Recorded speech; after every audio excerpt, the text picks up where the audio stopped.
Hello friends, சுவையான mutton gravy எப்படி பண்ணுறதுன்னு இந்த வீடியோவில் பார்க்கலாம் வாங்க. என்னோடய ஸ்டைலில் நான் செஞ்சுருக்கேன். நீங்களும் இந்த மாதிரி செஞ்சு பாருங்கள், சூப்பராக இருக்கும். ஒரு மிக்ஸி ஜாரில் 2 தக்காளி, 2 வெங்காயம், 1 ஸ்பூன் சோம்பு சேர்த்துக்கிட்டேன்.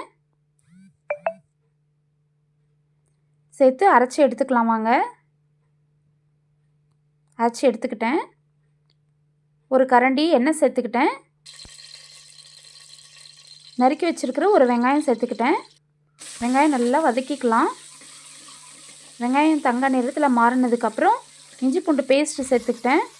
வெங்காயம் தக்காளி அரைச்சி வச்சுருது சேர்த்துக்கிட்டேன்.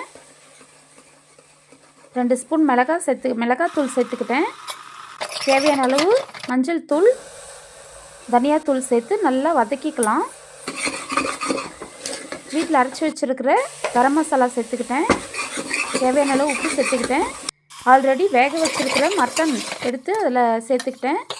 மட்டன் மசாலா கொஞ்சம் சேர்த்துக்கிட்டேன். நல்லா வதக்கி எடுத்துக்கிட்டு 2 விசில் வச்சு எடுத்துட்டேன்.